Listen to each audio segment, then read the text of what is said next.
artwork draped in a dusty cloth. They said it was a family heirloom. Her mother went on to say that it had been in the family for generations and should be passed down to the new head of the household. I thought that was strange, but whatever. We excavated it and discovered a disturbing portrait of a man dressed in old-fashioned clothing. This is the type of painting that would be appropriate for a museum or one of those luxury homes with spiral staircases. The man had piercing eyes, firm lips, and a frigid attitude that made your skin itch. Her mother said his name was Elias Whitmore, and he was an ancestor on her father's side. I did not want to be impolite, so I hung it in the hallway across from the stairs. Every time I walked down at night, it felt like his gaze was fixed on me. I assumed I was dreaming things. Weeks passed, and I still couldn't shake it. I didn't enjoy strolling past it. It wasn't simply creepy. Something about it seemed odd. The lighting in the portrait did not correspond to the way the man's face was tilted. The shadows appeared odd. His clothes did not appear to be as ancient as they should be. But the key thing is his face. There was something familiar about it. One night, I was home alone. My wife was working an evening shift at the hospital. I was halfway up the stairs when I paused to stare at that stupid painting. I'm not sure what came over me, but I snatched it from the wall and brought it down to the basement. I sat under the lone hanging light, staring at the painting. I turned it over. The rear was tightly sealed with an old paper label glued to the frame, similar to those found on museum items. It said, Elias Whitmore, 1883. I did a Google search for the name. I discovered nothing. There are no historic records, no ancestry searches, and nothing in local archives. That's when I began digging. Over the next 2 weeks I began posting images of the work to online art communities and Reddit threads. One person responded, saying it looked remarkably identical to a painting in a historical collection in North Carolina, except for the background, which was completely different. The original painting had an ocean behind the man. Ours had a field with a house in the background. The guy even provided me with a picture of the original. He was correct. The same man, in a different setting. I returned to examine the painting frame. There was something wrong about it. I pulled on the backing until I could take it off. A folded yellowed paper was inserted below the canvas, between the wood and the backing board. It was brittle but still legible. This was a letter. It was dated 1972 and signed by someone named Benjamin Whitmore. In it, Benjamin discussed concealing the truth and cited a necessary lie to maintain the family name. He explained that the portrait was produced to commemorate someone who did not deserve it. That Elias was a blemish on the family, and that the original had been repainted, literally painted over, to conceal the reality. I am enraged now. I brought the painting to an appraiser in downtown Charleston. The guy owned a modest business filled with dusty frames and antique furnishings. He looked at it for around 20 minutes before confirming my fears. It was not 1800s work. He claimed it was painted in the 1970s, not a reproduction, but an intentional fake designed to appear older. I shared all of this with my wife. Initially, she believed I was overreacting, said her parents might not have known. But I urged her to ask them. She called her mother that night, while I sat close. When she mentioned the image, her mother went silent, then stated she didn't want to discuss it and hung up. That was it. The strangeness escalated into full-fledged mistrust. I returned to research mode and began hunting up public records related to her family. Marriage certificates, obituaries, whatever I could get my hands on. I eventually discovered something. An article from 1974 about a man called Elias Whitmore Jr., who was arrested in connection with several disappearances in the Charleston region. He was not convicted, but he was considered the primary suspect in at least 4 missing people cases, 2 of which involved children. My blood became chilly. The photograph in the article depicted a man who looked just like the one in the painting. The same face, same dead eyes. I printed it out, placed it beside the painting, and showed it to my wife. She became white. She said she'd never heard of this dude. She called her father this time. He denied everything, claiming I was digging up rubbish, that Elias was a misguided relative. They claimed it was all gossip. That's when I realized it was a cover-up. They knew. I asked them directly why they handed us the painting, and why now. Her mom just responded, "It was time." It was time. After that, something inside of me cracked. I began to consider the words in the letter, covering up the truth, protecting the family name. They gave me the portrait knowing full well who the man was. Not a proud ancestor. A predator. A creature they wished to keep secret. I couldn't sleep after that, and walking past that item made me want to destroy it. But suddenly something struck me. Perhaps they gave me that painting as a peculiar test. Or perhaps they wanted someone else to bear the load. Whatever it was, I was not going to be quiet. I did not tell my wife what I intended to do next. I wasn't sure what I was going to do, to be honest. But I knew I couldn't give it up. I began digging more into those old case files. I took time off work. I told my supervisor it was family-related, which was probably accurate. I walked down to the Charleston County Library archives and gained access to the microfilm records. The name Elias Whitmore Jr. appeared far more frequently than I expected, not only in newspapers, but also in police logs, cases that were closed with no arrest, unusual accidents, and even arson. The more I read, the more it felt like everyone simply stopped talking about him after 1975, as if someone flipped a switch and erased him from local history. But here's the twist that knocked me out. One story cited a family portrait shot at the 4th of July parade in 1971. I received a copy. I stared at it for an hour before realizing who else was in the photo. An adolescent version of my wife's father standing 2 steps behind Elias, smiling. I likened it to the wedding album my wife's parents had lent us when we were preparing our own wedding.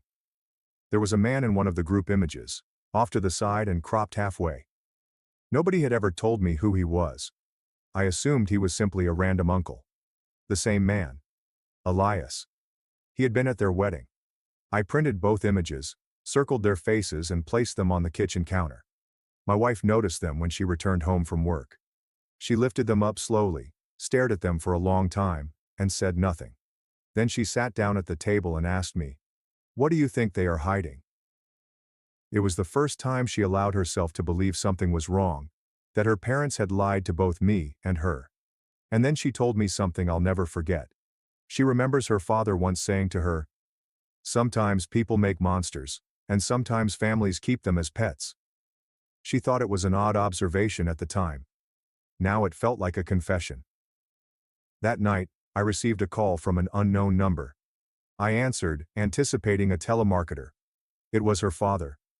He sounded relaxed, too calm. He stated, "You don't know what you're messing with. Some things are better left buried." I did not respond. I just hung up. The next day, when I went down to the basement to get the portrait, it was gone. I searched the entire house and asked my wife. She had not touched it. We had no house visitors. No one had a key except us. Someone had broken in, but just to take the painting.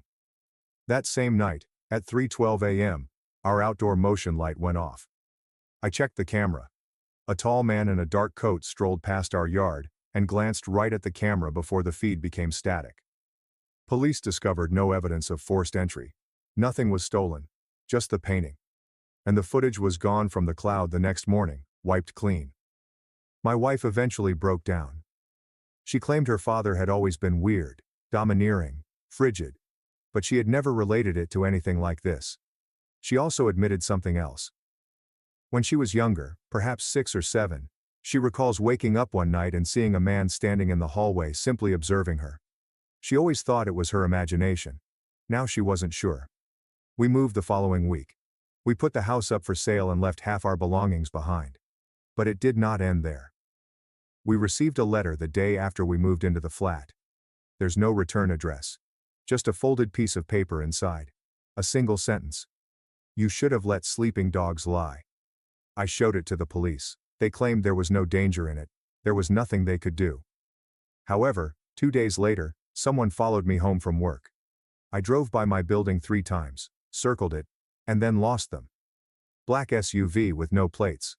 I only saw the driver's shadow, a huge person wearing a hat, his face concealed. I told my wife that we were being observed.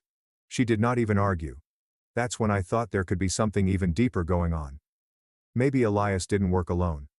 Perhaps it wasn't simply a cover-up of who he was, but also what he did, and who assisted him in doing so. I looked into that too. I started checking property records. Whitmore Holdings, LLC's name kept up on land deeds, trust documents, and old bank papers. Can you guess who owned the house we recently acquired before us? Her father. Through the LLC. It was not a present. It was a setup. And that's when I realized the portrait wasn't a lie. It was a message. And now I didn't know who else was involved. But I was about to find out.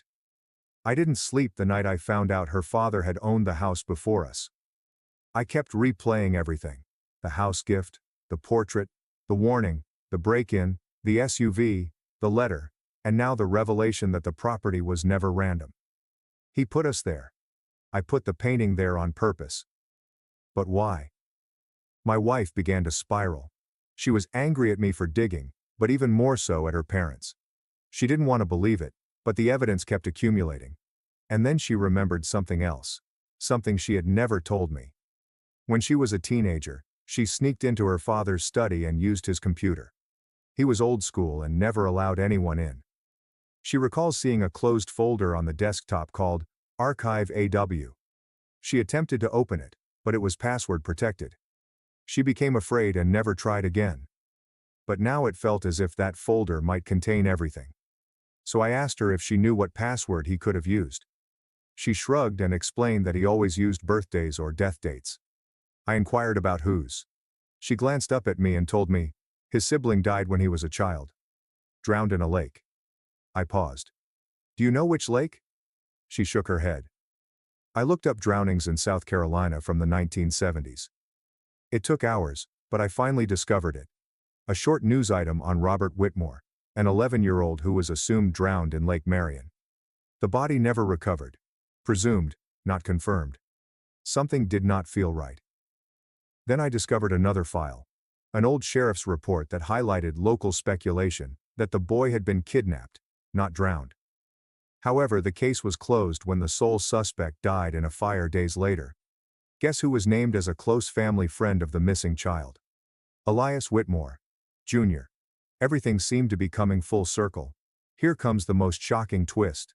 I looked through property records for the land surrounding Lake Marion. One plot near the water had been sold 3 times to shell firms, but they all linked back to Whitmore Holdings LLC. What was the name of the original buyer? Robert Whitmore. He never died. He changed his identity. Her father was Robert Whitmore.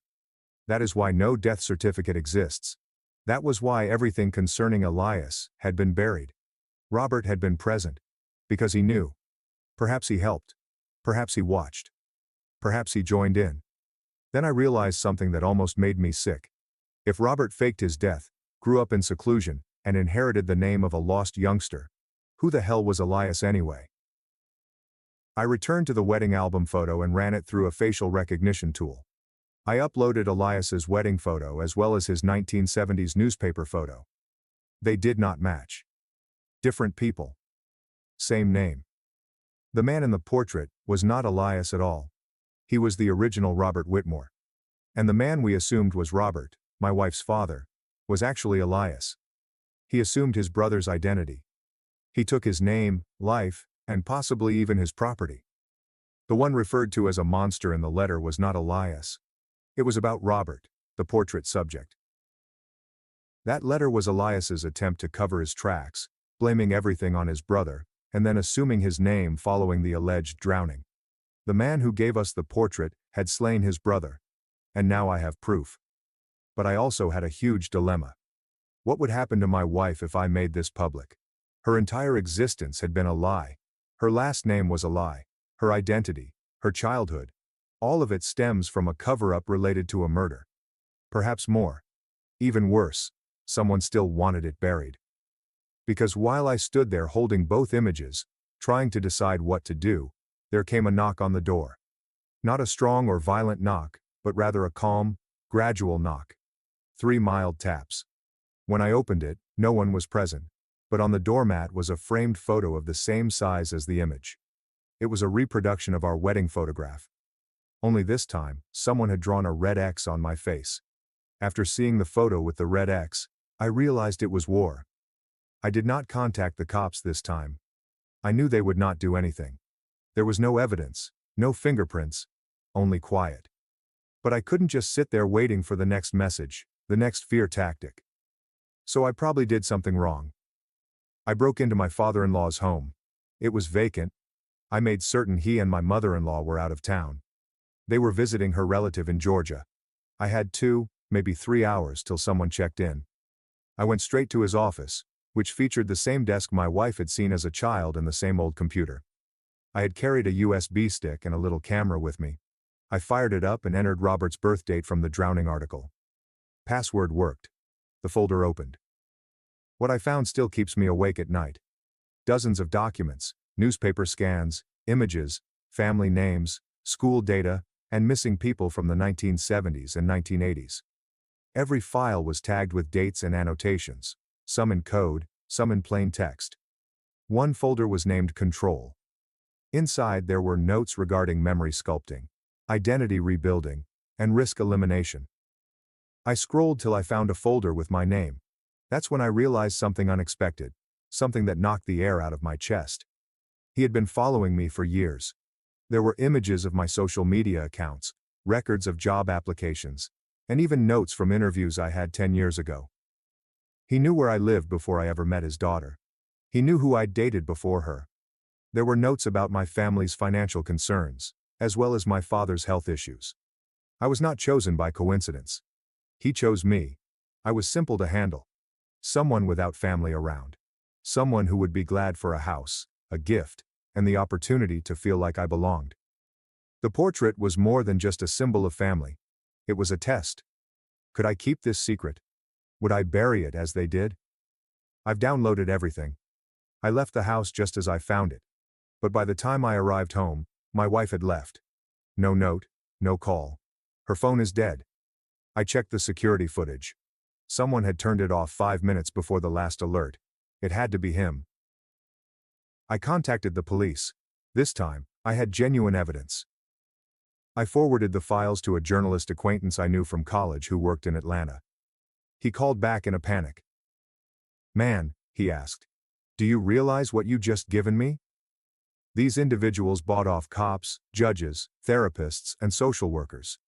There are names in here who still hold influence." He instructed me to remain quiet. I couldn't, especially while my wife was missing. 3 days have gone by. There's no word. Then a package arrived. There's no return address. Inside there was a burner phone. It lights up with a single message. "Meet me where it all began."